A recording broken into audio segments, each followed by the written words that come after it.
Do you know yet how you are going to vote on this? Yeah, we're strongly considering it.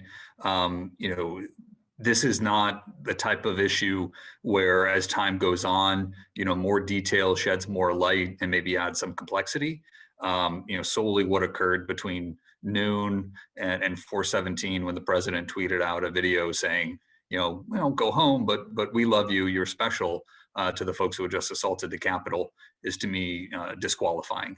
Um, you know, this is something when it comes to impeachment, and this is not to be taken lightly, but neither is an assault on the Capitol.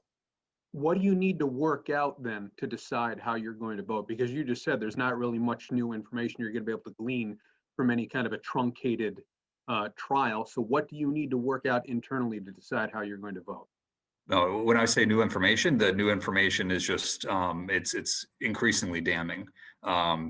That's what I mean by new information. Okay. You know, I want to make sure that we go in with as full a set of facts as possible.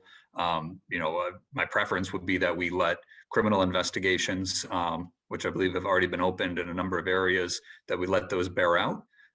But these are also extenuating circumstances, and obviously we're in the minority.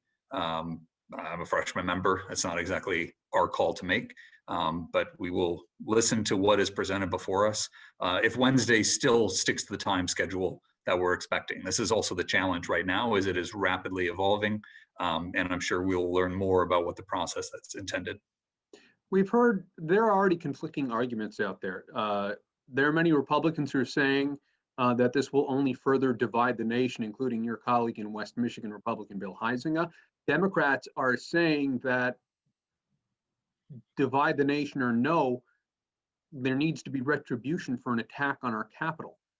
Do you see both those arguments having weight? Do you think this would further divide the nation? You know, I understand and empathize with those who are concerned about further division. I would say one thing that I'm, you know, very clear about, and then there's two big areas, you know, that we need to focus on. You know, I've been pretty outspoken in the need for the Republican Party and specifically Republican members of Congress to be honest with the people, to face, you know, what role, you know, however small they may have played, and kind of continuing to perpetuate the emotional state that led us to January 6th. Um, when it comes to division, I don't want to give an insurrectionist a veto. I don't think that we should be considering, you know, threats, essentially. You know, if we're concerned about violence, the issue there is the folks who will perpetrate it. We should be focusing on what is constitutionally right and what is important for the nation moving forward. Adam Kinzinger, I don't know how well you've got to know him or met him yet, even in Washington, but he's another outspoken, not a freshman, but a younger member of Congress who's been outspoken against the president. I think he's called for, he would prefer the 25th Amendment be invoked. It doesn't seem as though that's going to happen. It doesn't seem as though the vice president is in favor of that. Would you prefer that and just get it out of Congress entirely? My preference would be for the president to resign. I think that would be the most appropriate step after the disqualifying behavior we saw last Wednesday. When it comes to what may happen going forward, you know, I trust Vice President Pence to do what he thinks is right for the nation. I think he's consistently demonstrated an ability to focus on what needs to be done. He came. Remember, the vice president was in the building when it was ransacked.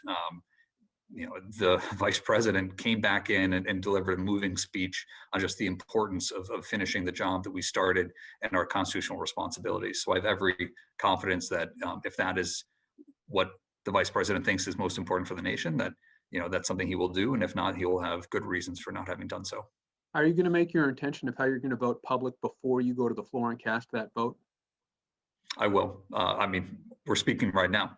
Yeah, well, But yeah, I will. I understand that. You said you're still working things out, though. You hadn't really come to a decision yet. Yeah. I didn't know if that was something you were going to hold on to. You I will make it public, though, again, given what additional information may be coming out and understanding.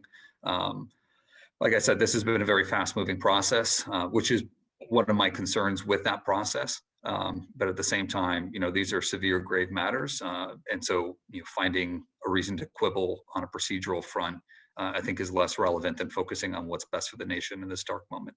Yeah, and the reason I ask is I don't want, I mean, given the way you're talking, what you're saying only new information is only more damning. That said, I still don't want to assume, you know, that I know how you're going to vote. That's not my place. That's why I kind of asked. No, and I appreciate that. We're also trying to better understand what the Senate may prepare to Mhm. do, and then whether this is a timeline that's actually feasible. All of those are things that are not set in stone, and that we're hearing conflicting reports about. So we're hoping to have more information. Gotcha.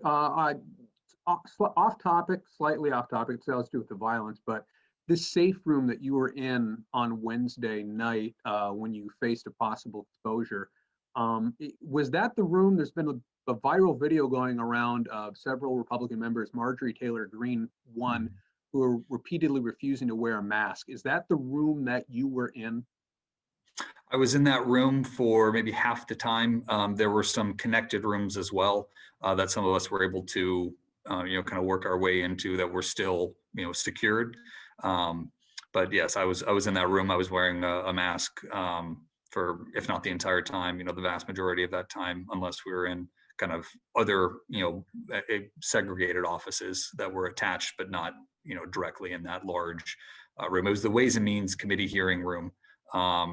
And that was, it's a rather large space, but obviously social distancing was not foremost in our minds when we had to, flee an armed mob. Yeah. You feeling good? Second negative test back? So we're still waiting on some of those test results. I took a test Friday PM, still haven't gotten the results back. Took a test this morning. We'll hopefully might actually get those results first. No symptoms. Okay. My standard has always been, if there's any time that I know I may have been in close proximity with someone who was COVID positive, that we immediately take the soonest test. And obviously, if there was any symptoms, then I would immediately self-isolate as well.